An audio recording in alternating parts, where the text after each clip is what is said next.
Bon, mesdames et messieurs, bonjour pour cette deuxième séance autour de ces questions de biotechnologie et évidemment sous un angle un peu plus chimique. Mais je vais quand même en permanence évoluer entre les systèmes enzymatiques pour lesquels j'ai une affection plus particulière aux systèmes plus complets, plus vivants. Et c'est pour ça qu'on va parler aussi bien de procédés qui utilisent des usines cellulaires que des systèmes enzymatiques. Je vais vous montrer deux images que j'ai déjà montrées. En fait, quand on parle de biotechnologie, pour simplifier, on tourne autour de deux grands systèmes de transformation de la matière qui sont d'une part les systèmes enzymatiques, les enzymes. J'inclus là-dedans beaucoup de choses. J'inclus les enzymes qui sont produites, recombinantes et mutées, enfin toutes sortes de mutations qui peuvent être introduites dans ces enzymes. Et j'introduis aussi les catalyseurs bio-inspirés. J'en parlerai pas du tout cette année, peut-être dans une autre occasion. Mais évidemment, d'une certaine façon, tout ce qui est catalyseur chimique peut ressembler à des enzymes et tout ça est inclus dans les procédés, y compris industriels. Je reviendrai sur cette question du couplage entre chimie et biotechnologie très partiellement aujourd'hui, mais peut-être plus profondément à d'autres occasions. Évidemment, l'autre outil, ce sont les cellules elles-mêmes. Les usines cellulaires, ça peut être des prokaryotes ou des eucaryotes. Le plus souvent, vous allez le voir, on tourne autour de un peu toujours les mêmes systèmes, c'est-à-dire ceux pour lesquels on a une bonne connaissance du métabolisme. Si vous voulez, donc là, on tombe sur des micro-organismes naturels, des micro-organismes qui peuvent être très lourdement modifiés avec des métabolismes qui sont certes naturels mais non natifs. Et puis, comme je l'ai dit la dernière fois, et Philippe Marlière l'a aussi évoqué, on peut aller jusqu'à des micro-organismes qui contiennent des génomes qu'on n'a jamais vus nulle part, qui sont synthétiques, que les chimistes ont synthétisés et introduits dans des micro-organismes. Et là, il y a toutes sortes d'applications possibles. Évidemment, comme je l'ai dit la semaine dernière, une des caractéristiques de ce domaine, c'est qu'évidemment, il y a des aspects très très fondamentaux. J'ai défini les biotechnologies comme aussi l'étude des micro-organismes vivants, mais c'est toujours avec une perspective d'application. Et donc là, on a en tête des outils pour faire des biocarburants, pour produire à grande échelle des produits chimiques pour l'industrie, vous voyez, des substances naturelles, des antibiotiques, etc. Des outils pour dégrader des composés toxiques de notre environnement, et également pour produire des composés non naturels avec ces nouveaux outils de la biologie synthétique.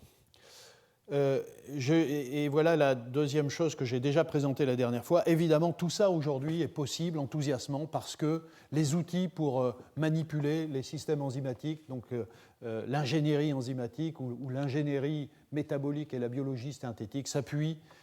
Ces outils sont devenus vraiment très performants. Qu'il s'agisse du côté des enzymes, à notre capacité de cribler tout un tas de nouvelles activités enzymatiques dans la grande biodiversité qui est sur notre planète. Les outils de la biologie moléculaire, science qui n'est pas nouvelle, mais sont devenus de plus en plus efficaces. La biologie structurale, évidemment, avec l'analyse à l'échelle atomique des molécules les plus complexes du vivant, et la modification des protéines avec une chose dont je vais beaucoup parler au cours de cette heure, qui sont les techniques d'évolution dirigée pour vous montrer comment on peut manipuler à grande échelle un système enzymatique. Du côté, évidemment, des micro-organismes, c'est évidemment la puissance du séquençage et de la synthèse des génomes, la bioinformatique, qui joue un rôle extrêmement important, et puis notre connaissance de plus en plus profonde du métabolisme cellulaire, de sa régulation, et là aussi la possibilité donc, de cribler des nouvelles souches. Ça, c'est des choses très, très fondamentales qui sont des outils qui permettent d'avancer, mais du côté industriel, du côté de la microbiologie industrielle, là aussi, il y a des développements tout à fait importants par exemple, les aspects de régénération des cofacteurs, dont j'aurai l'occasion de reparler à d'autres occasions, de la stabilité des protéines dans divers solvants autres que l'eau, la question de l'immobilisation des enzymes, pour avoir des procédés, là aussi, faciles à manipuler. Alors, du côté de l'ingénierie métabolique, d'une manière générale, on constate qu'on travaille sur finalement un nombre très petit d'organismes.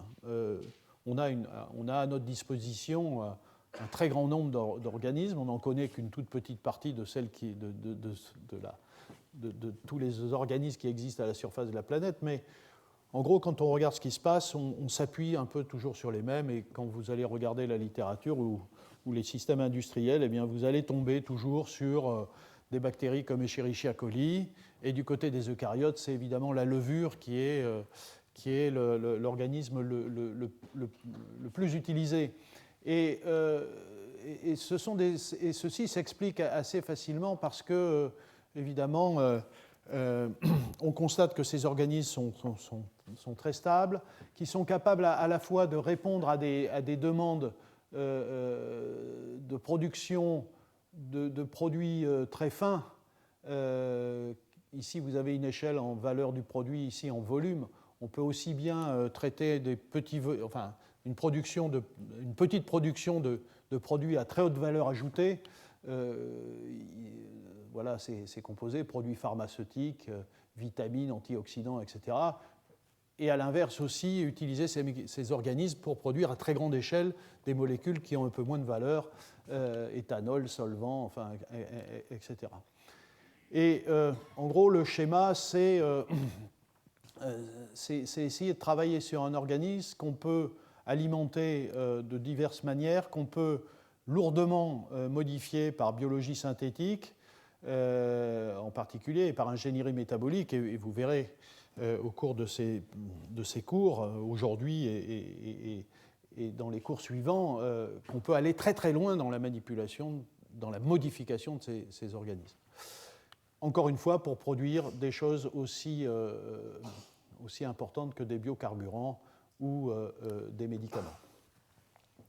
Et ce qui est intéressant avec des organismes comme ça, c'est qu'à partir d'une source, un sucre ou quelques sucres, on est capable de faire dériver, donc on a un certain nombre d'intermédiaires métaboliques qu'on connaît bien, on est capable de faire dériver à volonté d'une certaine façon, même si, comme vous allez le voir, c'est assez compliqué malgré tout, vers une surproduction de lipides, et là on tombe sur la production de biocarburants, de médicaments, ou faire dériver vers la production d'isoprénoïdes, et là c'est toute l'application à la production des parfums, de vitamines, de suppléments alimentaires, etc. Ou bien dans d'autres voies métaboliques du côté, enfin pour produire des antibiotiques, des anticancéreux, etc. À partir, vous voyez bien, d'un seul outil biologique qui est une levure.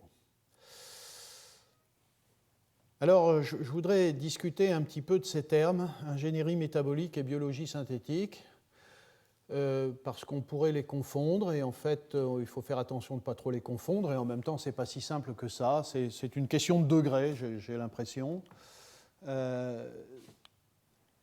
Lorsqu'on parle d'ingénierie métabolique, on discute surtout d'une modification relativement limitée du système qu'on étudie. Donc l'ingénierie métabolique, tel que je l'écris ici, c'est un développement de méthodes et de concepts. D'une part, évidemment, toujours l'aspect très fondamental, l'analyse, il faut qu'on comprenne quand même ce qui se passe dans ces organismes, analyse des réseaux métaboliques, et une fois que ces choses sont connues, l'exploitation de ces réseaux métaboliques pour produire sélectivement un composé qui est ciblé. Et là, on construit donc un organisme qu'on peut appeler une usine cellulaire, usine parce qu'évidemment, elle est destinée à produire le composé ciblé. Et cette ingénierie, donc ce travail de modification de l'organisme, peut conduire à tout un tas de choses. On a envie de changer la spécificité de substrat, on a envie de faire en sorte que l'organisme produise des composés chimiques, par exemple, non naturels. On peut viser à ce qu'il y ait une amélioration de la productivité, des rendements, et on peut viser à ce que, par exemple, il y ait une très grande résistance de cette bactérie ou de cet organisme vis-à-vis d'un certain nombre de produits toxiques de l'environnement.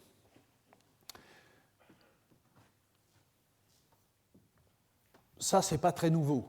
Dans l'histoire des biotechnologies et de la microbiologie industrielle, ça fait longtemps que, disons, on fait de l'ingénierie métabolique, qu'on n'appelait peut-être pas à l'époque comme ça. L'année dernière, j'ai fait une promenade sur presque un siècle de développement des biotechnologies et finalement, les concepts qui sont décrits ici existaient déjà au début de l'histoire des biotechnos. Lorsqu'on parle de biologie synthétique, on va un peu plus loin. Parce que ici, il s'agit véritablement d'introduire dans un organisme vivant, et puis même ça peut aller plus loin, c'est-à-dire qu'on peut inventer un organisme, donc la fameuse cellule synthétique qu'on a déjà évoquée, qui n'est pas totalement synthétique, mais on l'a évoquée à plusieurs reprises. Ici, il s'agit vraiment de construire des réseaux métaboliques nouveaux, et en particulier non naturels, qu'on introduit, donc des nouveaux systèmes de contrôle génétique, des nouveaux chemins métaboliques. Alors ça peut aller jusqu'à des nouveaux chromosomes, des nouvelles cellules, c'est à nouveau les cellules synthétiques dont on parlait, donc qui n'existent pas dans la nature. Et là, ça peut aller très loin parce que ce qu'on va essayer de combiner pour atteindre cet objectif, c'est en effet de manipuler des objets biologiques et des réseaux biologiques, mais on peut aller plus loin, c'est-à-dire qu'on peut y compris atteindre cet objectif en introduisant des composés purement de synthèse chimique. Et comme vous l'avez vu la semaine dernière, ça peut aller aussi loin que des ADN qui n'existent pas, des bases nucléiques qui n'existent pas, qui sont de pure synthèse chimique, et donc des chromosomes totalement chimiques. Et là aussi, bon, les objectifs sont les mêmes, il s'agit de produire des composés, des molécules, des matériaux utiles pour l'industrie et pour la société, à travers des mécanismes donc tout à fait complexes et en même temps tout à fait nouveaux qu'on n'atteint pas avec l'ingénierie métabolique. On peut peut-être simplifier, pour peut-être préciser les choses, pour bien montrer la différence. Et cette figure, d'ailleurs, montre que c'est une histoire de degrés. Hein. C'est un peu la même chose, mais c'est juste que c'est plus amplifié lorsqu'on s'approche de la biologie synthétique. Ici, vous avez en haut plutôt un schéma de type ingénierie métabolique, c'est-à-dire que vous avez des réactions chimiques, donc dans la cellule, des réactions naturelles, des réactions biologiques, catalysées par des enzymes, etc. Et, par exemple, ici, vous forcez le système à aller vers une voie plutôt qu'une autre. Vous n'avez pas introduit quoi que ce soit de nouveau, quoi que ce soit de synthétique, mais simplement vous avez orienté par des manipulations, vous avez poussé le système à aller vers une voie plutôt qu'une autre. Là, on est dans l'approche traditionnelle, le flux métabolique vers le produit est amélioré par des modifications génétiques ciblées.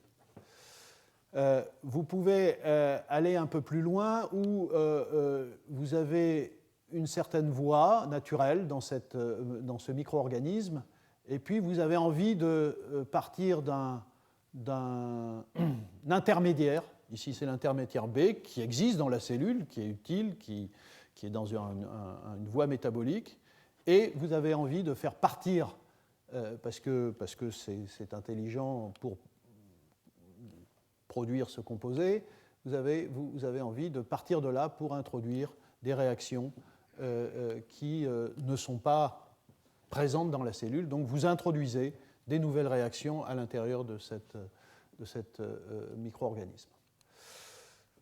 Et là, vous voyez, on part d'un intermédiaire qui existe dans la cellule. Et puis, beaucoup plus loin, donc ça c'est l'approche intermédiaire, l'insertion d'un chemin métabolique exogène permet la synthèse d'un produit non naturel. Là, attention, bon, je n'ai peut-être pas défini ce que j'appelais naturel et non naturel de façon très très précise, mais ici vous entendez que c'est un produit qui n'est pas synthétisé par cette bactérie normalement, ou ce micro-organisme, mais donc c'est un produit qui est exogène aussi. Et puis le dernier cas, c'est le cas disons qu'on peut mettre sous le terme de biologie synthétique, où vous utilisez un organisme pour introduire complètement un réseau métabolique totalement nouveau. Et ça peut aller à nouveau très très loin, ça peut être jusqu'à l'introduction d'un chromosome totalement synthétique.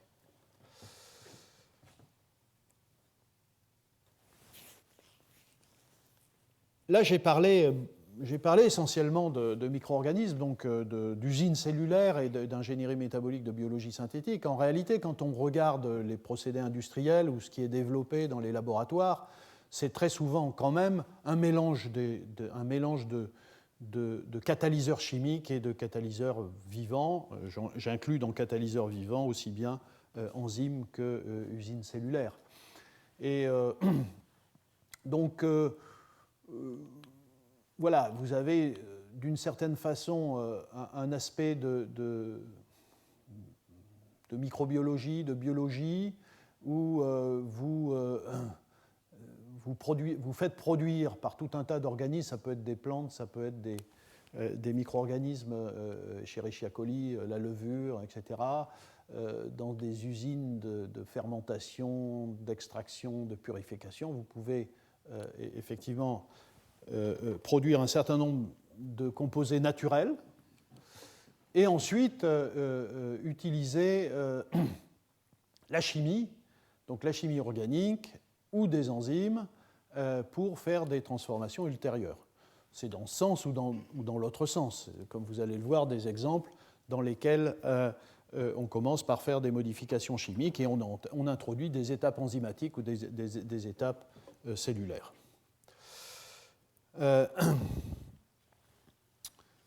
Voilà un exemple. Donc, un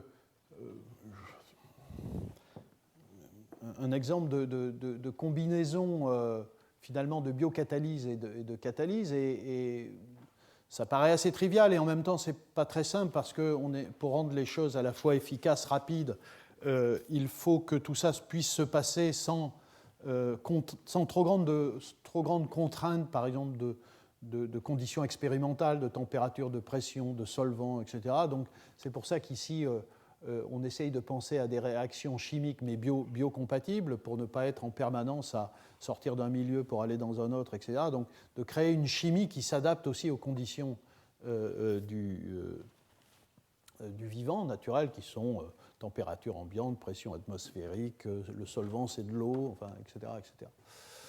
Mais voilà, donc ici par exemple, voilà un exemple de synthèse de bêta-hydroxytriazole, qui sont des composés ces composés-là qui sont extrêmement utiles, qui sont très utilisés dans la synthèse de composés de médicaments, par exemple dans l'industrie pharmaceutique, donc qui sont des pharmacophores. Vous voyez ici, on commence par partir de cétone et on utilise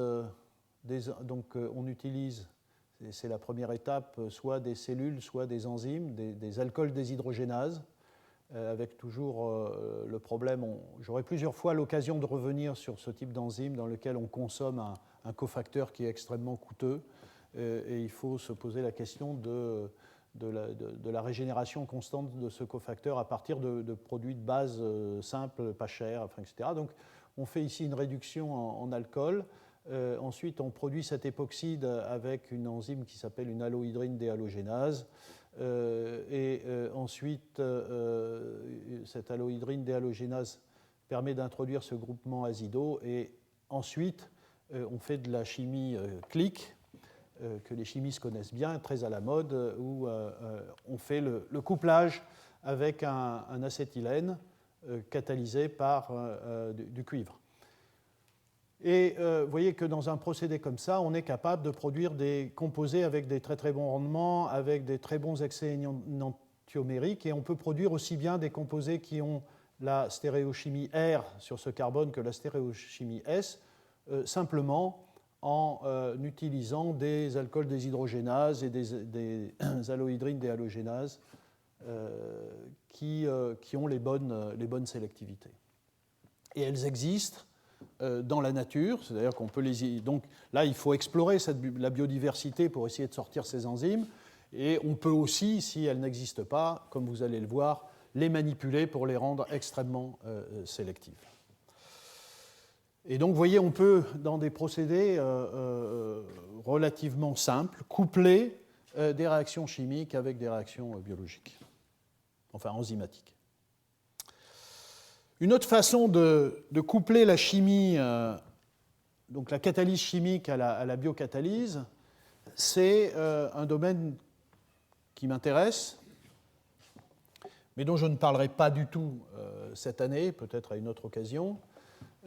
C'est le domaine des enzymes artificielles.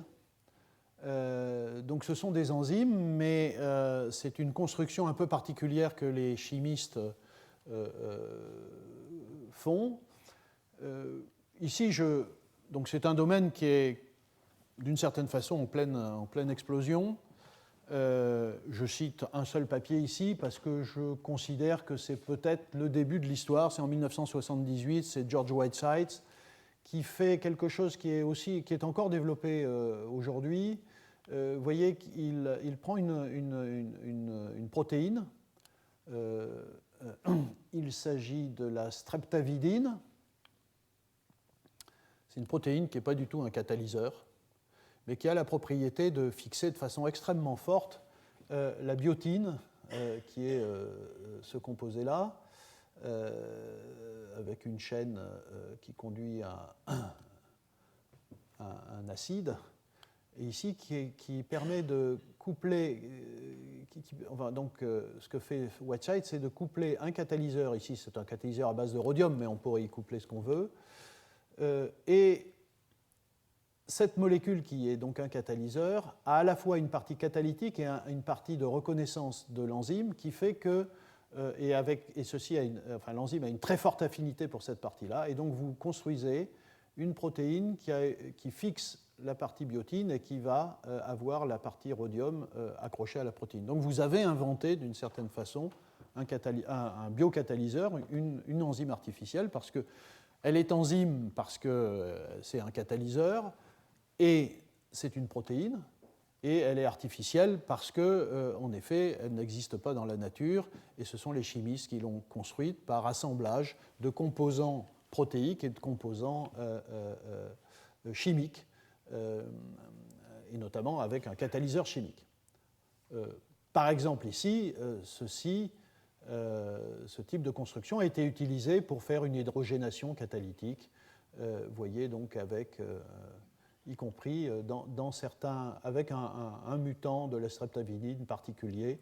Il y a une seule mutation, des excès énantiomériques qui sont tout à fait intéressants. L'autre aspect, c'est ce que j'appelle enzyme de novo, c'est-à-dire que le chimiste est capable de synthétiser dans le laboratoire des protéines, et il peut aller même plus loin, puisque s'il est capable de faire des peptides, des polypeptides, même assez structurés, des hélices, il peut aussi les utiliser pour incorporer des entités catalytiques et inventer donc des enzymes.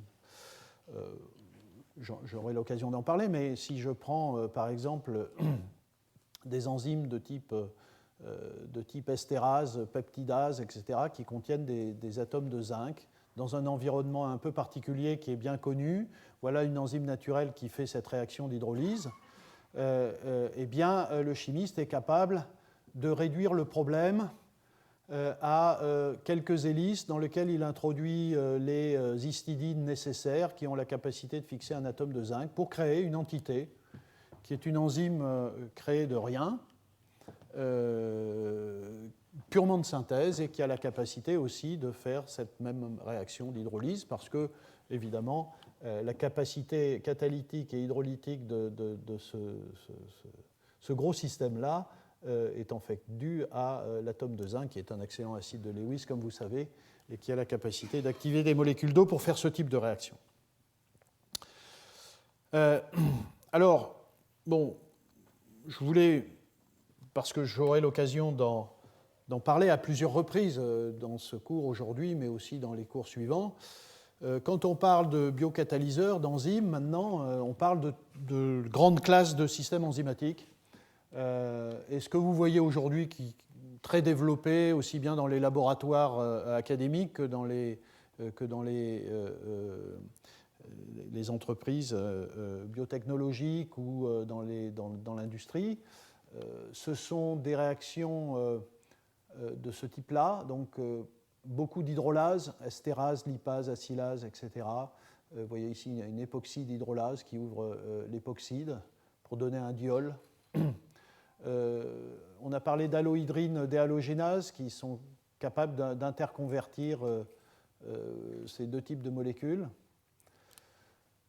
aussi bien dans un sens que dans un autre, c'est-à-dire l'ouverture d'un époxyde ou la formation de l'époxyde. Vous avez des oxydoréductases donc, pour faire des réductions de cétones, alcool et alcool déshydrogénase, ça aussi, ce sont des réactions qui fonctionnent dans les deux sens. Vous voyez ici cétone, alcool. Là aussi, vous voyez aussi un aspect important que j'ai déjà évoqué, qui est le problème de la régénération du NADH grâce à des systèmes, y compris enzymatiques. Là, ce sont des formiates déshydrogénases. Vous avez la capacité non pas de réduire cette cétone en alcool en utilisant ce cofacteur, le NADH, qui est extrêmement coûteux, mais en fait, au bout du compte, vous le faites à partir de l'acide formique, qui, grâce à la formiate déshydrogénase, réduit le NAD qui est constamment formé dans la réaction au-dessus en NADH. Vous pouvez le faire aussi avec des hydrogénases, par exemple, et là, votre réaction, le bilan de votre réaction, c'est une réduction non pas de l'acétone en alcool par le NADPH, mais par l'hydrogène. Vous avez aussi des réactions qui sont plus complexes que ces réactions qui sont relativement simples sur le plan chimique. Vous avez des réactions d'oxydation.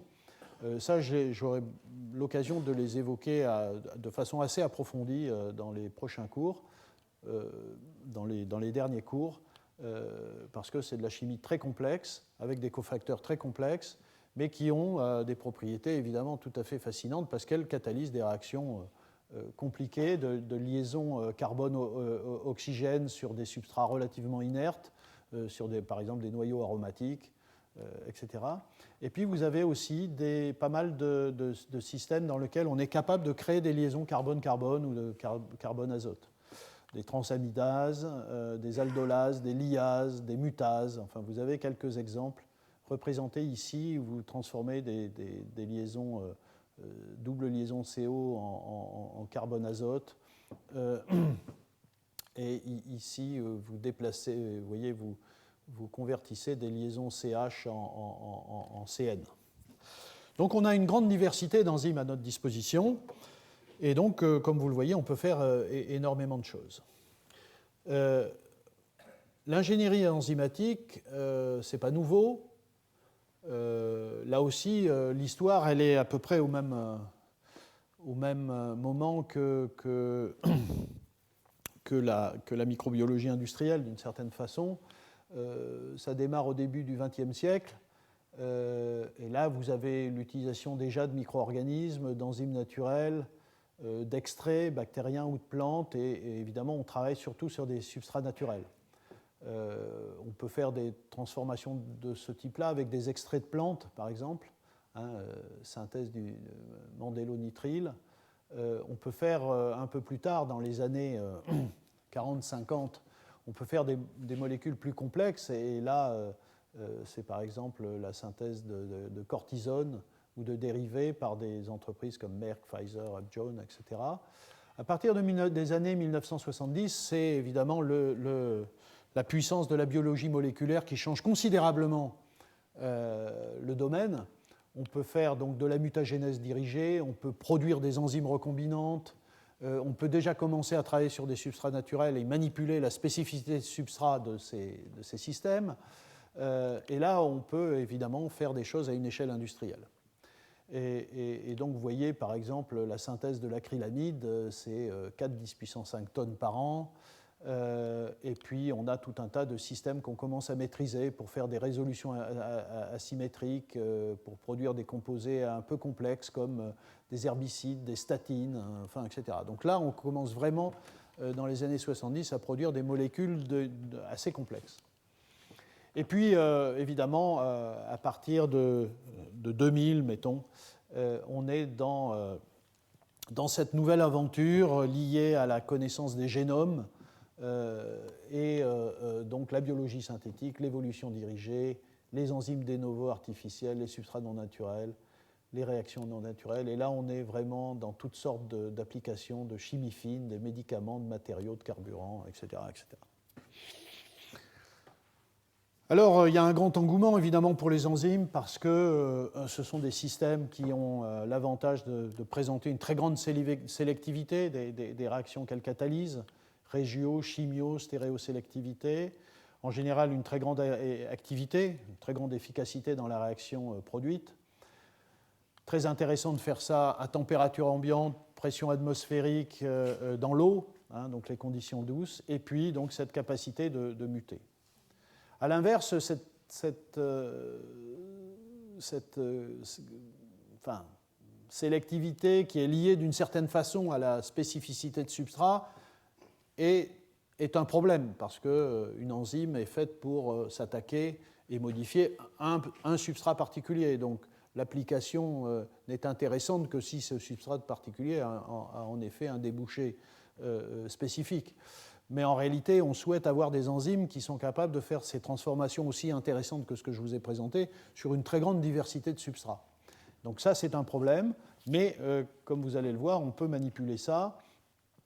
Parfois, on a besoin de passer à des solvants différents, à des conditions de température et de pression différentes, etc. Et ça, les enzymes n'aiment pas trop. Donc là aussi, c'est un problème. Et puis, ce sont des systèmes sensibles, très sensibles. Ça peut être des inhibitions par le produit, mais ça peut être des inhibitions par tout un tas de choses de l'environnement. Voilà, donc il y a à la fois des très gros avantages. Il y a plus d'avantages, à mon avis, que d'inconvénients. Et c'est d'ailleurs pour ça qu'il y a un domaine de l'ingénierie enzymatique et qu'il y a un développement tout à fait considérable des procédés biocatalytiques dans l'industrie. Et on a une capacité aujourd'hui d'optimisation de ces systèmes, à nouveau par les mêmes mécanismes que j'ai déjà indiqués à plusieurs reprises, les génomes, la synthèse de l'ADN, l'évolution dirigée, les outils de la bioinformatique, les outils de la biologie structurale, enfin, etc., etc. Alors, modifier ces enzymes, comment, par quel procédé? En fait, logiquement, on devrait fonctionner comme ça, c'est-à-dire on pourrait dire, voilà, on veut ce produit. Donc, si on veut ce produit, c'est qu'on veut cette enzyme qui spécifiquement est capable de conduire à ce produit. Alors, si les choses sont simples, cette enzyme existe dans la nature et il suffit de l'utiliser et de l'exploiter et de la modifier. Elle peut aussi ne pas exister. À ce moment-là, ça devient très compliqué. Un des gros problèmes que nous avons aujourd'hui, c'est que nous sommes toujours incapables, à partir de nos acides aminés, de dire exactement quelle séquence il faudrait pour construire telle structure et pour que cette enzyme soit douée de la capacité catalytique précise dont nous avons besoin. Ceci est totalement hors de notre portée. Nous n'avons pas encore compris le langage des acides aminés, je veux dire, dans sa traduction structurale et dans sa traduction fonctionnelle. Donc ça, c'est totalement impossible pour le moment. Lorsque je parle d'enzymes de novo, c'est un peu exagéré parce que de novo, ça veut dire qu'on part de rien et qu'on invente une nouvelle enzyme. En réalité, comme vous l'avez vu dans l'exemple que j'ai donné sur l'hydrolyse de l'ester, avec cette catalyse au zinc, en fait, ce sont des enzymes qui sont très bio-inspirées. C'est-à-dire qu'on les construit à partir d'une connaissance d'une enzyme dont le design est particulièrement adapté à la réaction qu'on cherche. Mais en réalité, là aussi, on n'est pas capable de dire voilà la structure qu'il me faut pour avoir la réaction considérée. Ça paraît un peu curieux, mais c'est bien de le dire parce que nous sommes quand même très très loin de cette connaissance. Et donc, on est quand même obligé de partir de choses connues aujourd'hui.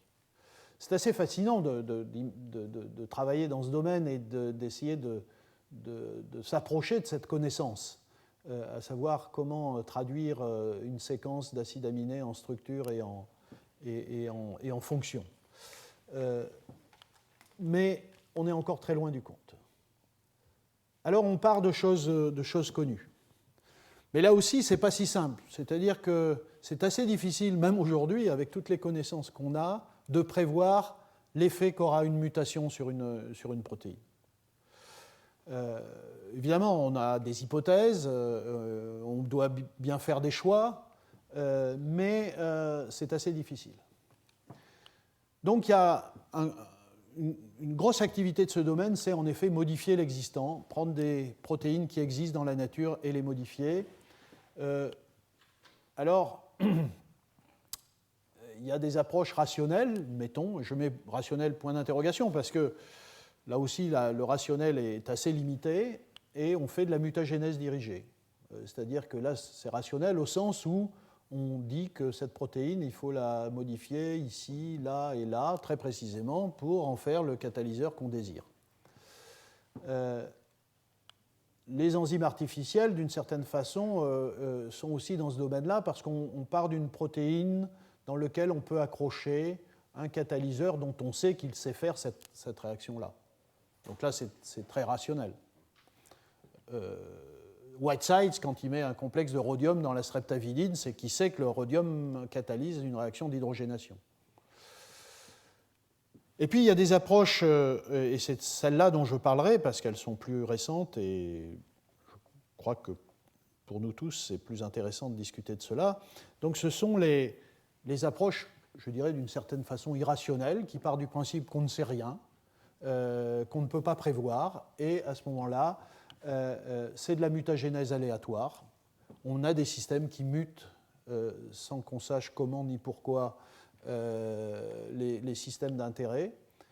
Et je vais parler d'évolution dirigée qui consiste en gros à répéter des cycles de mutagénèse, à exprimer les gènes mutés et ensuite à les tester pour l'activité désirée. Et vous voyez bien, ce n'est qu'à la fin qu'on a le résultat, c'est-à-dire qu'on sait si nos mutations ont été efficaces pour l'activité désirée, mais en amont, on n'a aucun a priori sur les mutations qu'il faut faire. Alors je voudrais juste parler du principe et de quelques exemples. Bien, le principe, vous voyez, il est là, on a un gène qui nous intéresse, c'est le gène qui code pour la protéine qui nous intéresse, qui est potentiel catalyseur de la réaction qu'on veut.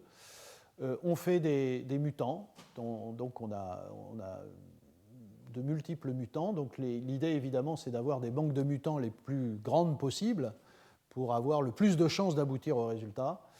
On les exprime et on teste les produits, donc les enzymes correspondantes, et on fait plusieurs cycles pour accumuler des mutations qui vont aller vers une optimisation plus grande de ce catalyseur potentiel. Alors, il y a différentes techniques de mutagénèse aléatoire. Il y en a une qui est très classique, qui s'appelle PCR pro-erreur, enfin qui exploite les erreurs des polymérases, c'est-à-dire que vous faites de la PCR sur donc polymerase chain reaction sur votre système, sur votre gène choisi, donc le gène codant pour une enzyme d'intérêt. Donc, vous pouvez donc utiliser de la PCR en exploitant les erreurs de polymérase qui, à chaque cycle, introduisent des mutations. Vous pouvez renforcer en ajoutant des substances mutagènes qui vont créer des mutations, là aussi de façon aléatoire. Vous pouvez, par exemple, ajouter des nucléotides modifiés qui vont aussi contribuer à ces mutations. Et vous allez avoir toute une série de gènes mutés. Et vous traduisez ensuite l'information génétique en protéines, donc vous avez des protéines correspondantes. Vous les testez pour une activité. Si l'enzyme noire initiale n'est pas très active et que l'enzyme jaune est plus active, à ce moment-là, vous sélectionnez ce gène correspondant jaune et vous lui faites subir d'autres mutations jusqu'à ce que vous arriviez à un palier, et c'est la façon simple d'optimiser. Alors, il y a quelqu'un qui a joué, je vais citer 2 personnes dans ce domaine qui sont historiquement importants pour cette histoire, me semble-t-il. Il y a Frances Arnold, dont j'aurai l'occasion de parler un peu plus tard, dans quelques semaines, à propos des cytochromes P450. Voilà. Je place à 1993 et son premier travail sur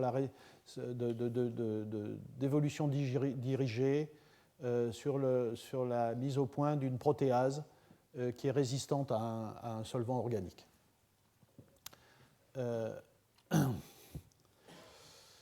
Bon, ça c'est la même chose, je crois que c'est la même chose. Voilà, vous partez d'un gène, vous avez des mutations. Vous voyez, à chaque cycle, vous introduisez un certain nombre de mutations. Vous contrôlez pour qu'il n'y en ait pas non plus un très grand nombre. Et puis on traduit l'information génétique. Donc vous avez une librairie, une banque d'enzymes mutées et vous faites cycler. Vous sélectionnez celle qui est bonne là-dedans et puis vous lui rajoutez des systèmes enzymatiques. Quand vous avez fait ça, vous avez identifié certains sites de la protéine qui semblent être critiques pour l'activité. À ce moment-là, vous allez plus loin, c'est-à-dire vous choisissez ces sites. Alors, je ne sais pas comment on dit en français, mais dans la littérature, c'est Site Saturation Mutagenesis. Donc là, l'idée, c'est il y a des points chauds qui ont l'air d'être critiques pour l'activité. Et donc là, vous passez en revue les 20 acides aminés, et donc spécifiquement, vous faites sur ce point-là, vous passez, presque tous, ou tous, si vous, pour optimiser. Voilà, donc ça c'est la technologie pour le faire, je ne vais pas aller plus loin. Et puis la troisième technique, je simplifie, mais la troisième technique, c'est le brassage génétique, en anglais DNA shuffling. Donc vous avez une banque du gène d'intérêt muté aléatoirement, vous voyez, avec différentes mutations. Donc vous voyez, c'est le même gène, mais avec quelques mutations, et ici les 4 ont des mutations différentes. Vous fragmentez ces gènes, vous les mélangez, et par recombinaison, vous produisez de nouveaux assemblages avec des mutations placées différemment. Vous voyez, cette mutation, elle était là dans ce gène, maintenant est associée à celle-là et celle-là, maintenant elle est dans un autre gène, enfin c'est le même gène, mais associé à d'autres mutations par brassage. Donc ça vous permet de multiplier à nouveau. L'idée, c'est à la fois aléatoire, à la fois de façon irrationnelle, et en même temps avec l'idée de produire la plus grande quantité de mutations. Vous voyez, c'est pas. Alors les technologies sont intelligentes, mais enfin le concept n'est pas d'une très grande intelligence. Il n'y a pas un raisonnement exceptionnel. Donc ça, c'est une autre façon de représenter ce que je dis. Voilà. Alors le résumé, il est là. Voilà tout ce que vous pouvez faire. Vous avez votre gène, celui qui vous intéresse, c'est celui que vous avez choisi, qui va donner la protéine qui va avoir l'activité enzymatique pour conduire au produit que vous désirez. Sauf que cette enzyme, le produit de ce gène n'est pas assez efficace, vous devez l'améliorer. Voilà l'enzyme qui nous intéresse. Alors, si cette enzyme, vous en connaissez beaucoup de choses, à savoir la structure, le mécanisme de réaction, vous pouvez commencer par attaquer avec une approche rationnelle. Donc, vous faites de la mutagénèse dirigée. Donc, ça, c'est la partie intelligente du travail. Là encore, avec, comme je l'ai dit, une difficulté, c'est qu'on n'est pas toujours très sûr que la mutation qu'on a introduite a la bonne fonction. Mais voilà, ça c'est une première chose. Si vous ne savez rien, eh bien, on est obligé de passer par des techniques d'évolution dirigée. Donc, ça peut être donc la mutagénèse aléatoire, genre PCR pro-erreur. Ensuite, une fois que vous avez identifié certains systèmes enzymatiques modifiés qui sont intéressants, qui sont améliorés, vous pouvez encore les améliorer avec cette technique de mutagénèse site saturation, donc en identifiant les points chauds et en les modifiant sélectivement. Et puis, vous pouvez faire du brassage génétique aussi, enfin voilà. Et à la fin, vous devez sortir avec une protéine qui a les propriétés voulues. Et je vais terminer en donnant quelques exemples.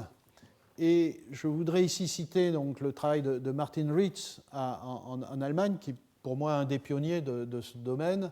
Et pour moi, peut-être ceci constitue le premier exemple de l'application de ces techniques pour faire une réaction asymétrique, pour une synthèse asymétrique. Alors vous voyez ici, vous avez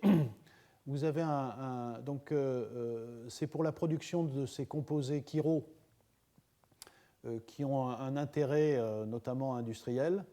Et donc en partant de ces esters, ici il y a un groupement de nitro parce que le produit ici qui est le nitrophénol est un composé qui peut être suivi par spectroscopie. Donc ça permet d'avoir une sonde pour voir la réaction se produire.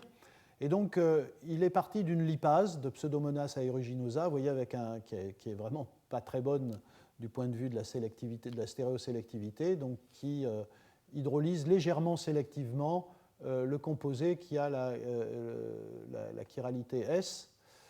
Et vous voyez que le composé R ici n'est pas modifié. Donc 2% d'excès énantiomérique. Donc là, voilà un exemple à nouveau. Il est parti d'une première technique de PCR pro-erreur. Il a fait 4 cycles. Et à chaque cycle, il a eu entre 1000 et 2000 mutants. Voilà. Donc, et en contrôlant le système pour avoir pas plus qu'un 1 à 2 acides aminés mutés par lipase. Donc mutagénèse. Il a sa librairie de gènes, de mutés, et il l'insère, il amplifie dans coli. Dans ce système, il amplifie dans coli, et puis il l'insère dans Pseudomonas, il analyse l'activité. Et en gros, ce qu'il fait, c'est qu'il utilise donc ces bactéries modifiées, et il leur donne soit le substrat avec la chiralité S pure, soit la chiralité R, et il compare les activités de production du nitrophénol. Et ce qu'il observe, c'est que petit à petit, les cinétiques, donc l'activité enzymatique de production du S, qui était au départ, vous voyez, le wild type très, très proche du R, devient petit à petit plus grande. Et comme vous le voyez ici, à chaque cycle, il a une amélioration. Il obtient une première protéine qui n'a qu'un seul mutant qui passe à un excès énantiomérique de 31%. Et puis avec donc, 1, 2, 3, 4 cycles, il arrive à une protéine qui a 4 mutations et qui a 81% d'excès énantiomérique, qui est largement insuffisant. Et donc, il continue. Donc tout ça, vous le trouvez dans ces deux articles, hein, le premier en 1997 et en 2001. Il continue, saturation mutagenesis, là il produit 5000 clones, il arrive à un excès énantiomérique de 97%, et il a une dernière étape de DNA shuffling, et il atteint 99% d'excès énantiomérique. Donc vous voyez que sans réfléchir, mais avec un investissement très lourd en termes de production de mutants et d'analyse de ces mutants, à très haut débit, hein, vous voyez les chiffres, à très haut débit, on est capable de transformer une enzyme de 2% d'excès énantiomérique à 99%. Un autre exemple, la dernière étape, et donc ça c'est un procédé développé par une entreprise qui est très impliquée, Codexis, dans une boîte de biotechno dans cette chimie-là. Voyez ici donc cette molécule complexe. Voyez, c'est pour vous montrer qu'on peut aussi s'attaquer à des problèmes très complexes comme ça de molécules de ce type-là. C'est un antidiabétique, c'est la sitagliptine phosphate. Et on part de la prositagliptine qui est ici. Et vous voyez qu'on a une cétone ici, c'est une dicétone. On a une cétone qui va se transformer en amine, enfin en carbone azote. Dans le procédé traditionnel, initial, il y avait une amination ici, et puis ensuite il y avait une hydrogénation catalytique avec un complexe de rhodium, et pour arriver au produit, à ce produit qui nécessite une dernière étape, mais qui sera la même dans les deux cas, vous avez un excès énantiomérique de 97% et vous avez un rendement de près de 80%. C'est pas mal, mais c'est pour l'industrie pas suffisant. Et il y a tout un tas de problèmes à ce procédé, parce que ici, pour faire l'hydrogénation catalytique, vous avez besoin d'une pression assez élevée. Vous avez une contamination au rhodium qui est à contrôler, et donc vous avez des étapes de purification assez dures, ce qui fait que ça conduit à des pertes de rendement. À l'inverse, cette entreprise a choisi de travailler sur un procédé enzymatique et en utilisant une transaminase, qui est une enzyme à pyridoxal phosphate, qui utilise cette amine pour créer la liaison carbone-azote ici. Et ce faisant, ils ont obtenu, je dirais, pratiquement 100% d'excès énantiomérique, et avec des rendements qui sont au-dessus de 90%, et ça, c'est des chiffres qui paraissent à peine plus élevés qu'ici, mais qui sont vraiment déterminants dans l'exploitation industrielle du composé. Et comme vous allez le voir, je vais le montrer très rapidement, ils l'ont fait à partir aussi de mutagénèse et après introduction de 27 mutations dans cette transaminase. Ils sont partis d'une transaminase dont ils ne connaissaient pas la structure, mais dont ils ont pu faire un modèle structural à partir d'autres transaminases. C'est une transaminase qui est spécifique R spécifique de cétone, mais qui est inactive sur ce substrat parce que son site actif, modèle ici, mais assez sérieux, son site actif est trop petit pour contenir en particulier cette partie-là. En vert, vous avez le site catalytique, les résidus catalytiques, et en particulier le site de fixation du pyridoxal phosphate. Vous avez une partie ici qui reconnaît donc le domaine L, ici en marron, qui reconnaît cette partie-là de la molécule. Et par contre, le domaine S ne peut pas accepter ce groupement-là. Et donc, comme ils avaient une structure, ou un modèle en tout cas assez crédible, ils ont commencé par une approche, enfin ils ont utilisé une approche ciblée, enfin rationnelle, en essayant de modifier cette partie-là par mutagénèse dirigée. Et puis dans un premier niveau, ils ont transformé cette enzyme en une enzyme capable de transformer, alors pas très efficacement, mais ce composé. Et c'est une enzyme avec 4 mutations, 3 dans la partie S, mais ils ont touché aussi un peu à la partie L, et une mutation dans la partie L. Et puis ensuite, à partir de là, à partir du moment où ils avaient une transaminase légèrement active, ils se sont lancés dans une démarche d'évolution dirigée, donc là, moins rationnelle. Je ne détaille pas l'ensemble des techniques qu'ils ont utilisées, mais en gros, c'est celle que je vous ai présentée, avec 11 cycles de mutagénèse. Et ils sont arrivés à leur transaminase qu'ils utilisent dans le procédé industriel, qui a une activité qui fait 40 000 fois l'activité de la première transaminase active, qui est ici, RD, je pense que ça veut dire round 1, et puis il y a 27 mutations. Il y en a 5 dans S, Donc ça, on peut comprendre, puisque c'était la partie critique. Donc là, on comprend que ça a été modifié. Donc ça a permis de reconnaître le groupement aromatique fluoré qui ne rentrait pas bien au début.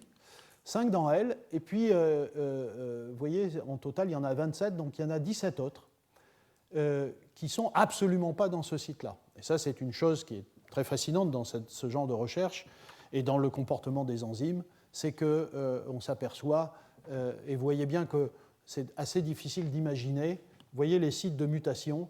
Donc ça, c'est le site LS, hein, vous voyez. Donc c'est là qu'il y a le site catalytique, et c'est très difficile d'imaginer qu'il faille faire une mutation ici pour rendre le système meilleur.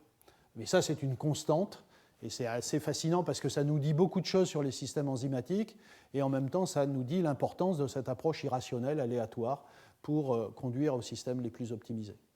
Donc ce sont des techniques qui sont quand même tout à fait intéressantes. Et vous voyez que donc il y en a 17 qui sont ailleurs. Vous voyez ici, ici, ici. Et on ne sait pas très bien pourquoi, mais est-ce que c'est une question de stabilisation de la protéine? Est-ce que c'est une question d'organisation de la protéine? C'est une question de résistance aux conditions de la réaction? Bref, on ne sait pas. Néanmoins, grâce à cette nouvelle enzyme, on est capable de faire cette transformation en une seule étape dans 50% de DMSO à 40 degrés en présence d'une mole par litre de ce réactif pour produire avec des concentrations très élevées de substrat. Donc des conditions qui sont quand même assez dures normalement pour un système enzymatique. Voilà, donc c'est la conclusion de ce travail, et donc le résultat, c'est qu'il y a un meilleur rendement, il y a une meilleure sélectivité, il y a une productivité qui est beaucoup plus grande, il y a une quantité de déchets qui est moins grande, on n'a plus le métal rhodium au milieu, et globalement le coût total est plus intéressant. Voilà. Pour terminer, peut-être, donc voilà, ce que j'ai essayé de vous montrer là, c'est essayer de vous faire comprendre la puissance aujourd'hui qu'on a, alors chimistes, biochimistes, biologistes, tout ça se mélange, pour produire des systèmes moléculaires. Donc là, on est en plein dans l'ingénierie enzymatique moderne, pour pouvoir modifier de façon très lourde les enzymes. Là encore, j'insiste sur le fait que l'approche aléatoire, d'une certaine façon irrationnelle, est incontournable, à nouveau, parce qu'on est encore très loin de connaître le langage des acides aminés, des séquences, en termes de structure et de fonction. Peut-être dans 50, 100 ans, etc., on sera capable d'écrire la séquence qui conduira à la bonne structure et à la bonne activité enzymatique, mais aujourd'hui, ce n'est pas le cas. Voilà, donc quelques productions biotechnologiques. Vous voyez ici, par exemple, le Lipitor, atorvastatin, c'est aujourd'hui un chiffre d'affaires de 11 milliards de dollars. C'est un produit, ici, très complexe, mais qui est le produit d'une optimisation de tout un tas de systèmes enzymatiques, donc qui utilisent des cétoréductases, vous voyez, des alcools déshydrogénases, des nitrilases, des allohydrines déhalogénases, voilà, des aldolases, etc., pour avoir des systèmes avec de très bonnes cinétiques, de très bonnes énantiosélectivités, qui sont stables dans des solvants organiques, qui sont stables avec des grosses concentrations de substrats, enfin ce dont a besoin l'industrie pour produire ce genre de molécules. Voilà. Et donc aujourd'hui, il y a dans l'industrie il y a dans votre environnement des molécules que vous utilisez et qui viennent de l'utilisation de ces micro-organismes, de ces usines cellulaires, de ces enzymes qui sont capables d'être développés à très très grande échelle. Vous voyez, bon, le sirop de fructose, c'est 10 puissance 6 tonnes par an. L'acrylamide, c'est là aussi, vous voyez, 4 10 puissance 5 tonnes par an. Je ne rentre pas dans le détail, je n'ai pas le temps. La riboflavine, la vitamine B2, il n'y a pas si longtemps, il y avait un procédé chimique il fallait 8 étapes pour produire la riboflavine.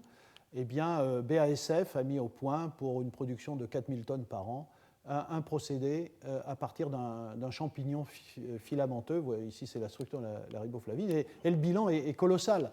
Il y a une économie de 40% sur les coûts de production, de 30% sur les émissions de CO2 et de 95% de réduction des déchets. Donc, on voit l'avantage de ce type d'approche. Bon, d'autres exemples ici. Je suis presque à la fin. Bon, là, c'est toute une liste de... Vous voyez, Recently Developed Biocatalytic Process. Il y en a toute une liste, mais je vais terminer. C'est mon dernier tableau. Chaque année, l'industrie de ce domaine-là donne des grands prix, hein, Presidential Green Chemistry Challenge Awards in Biocatalysis,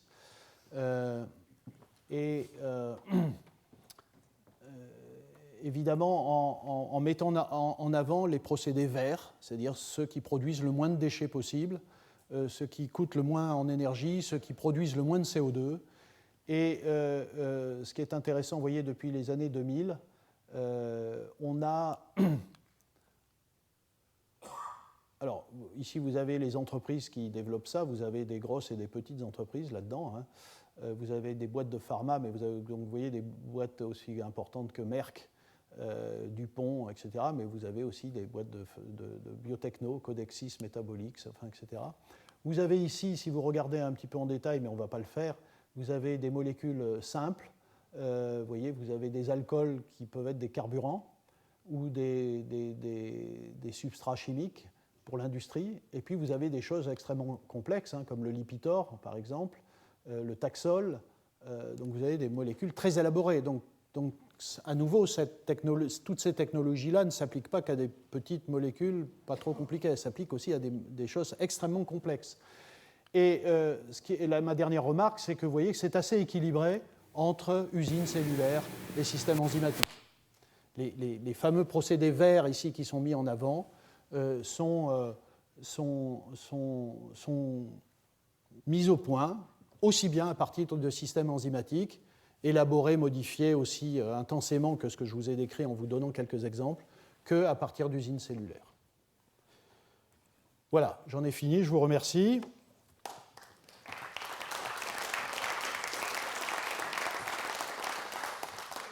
J'espère que donc j'aurai réussi dans cette entreprise qui consiste à montrer la grande diversité des approches pour modifier les systèmes. J'ai beaucoup plus parlé d'enzymes, mais là encore, vous le savez, c'est parce que c'est plus ma tasse de thé que la microbiologie.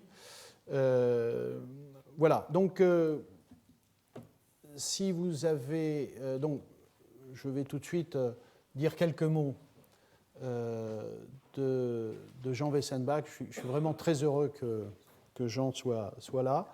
J'ai eu la chance de partager avec lui quelques responsabilités au CEA, quand nous étions tous les deux chefs de département. Ça a été une belle rencontre. Mais bon, au-delà de ça, Jean Wessenbach, c'est un des grands noms français de la génomique, de cette révolution génomique. Il a terminé sa carrière comme directeur de l'Institut de génomique à Évry. Et ce que j'aime bien avec Jean, c'est qu'il s'est intéressé non seulement aux gènes, mais il s'est beaucoup intéressé aux systèmes enzymatiques, notamment avec cette idée d'aller chercher des nouveaux systèmes enzymatiques, de cribler dans la biodiversité des réactions chimiques inédites. Et donc, je suis très heureux de l'avoir dans cette série de cours qui porte sur ingénierie métabolique, ingénierie enzymatique, biologie synthétique, etc. Voilà. Donc, pendant qu'il s'installe, si vous avez quelques questions, je suis prêt à vous répondre. Et comme vous le savez, après l'intervention de Jean Wessenbach, nous aurons l'occasion de discuter.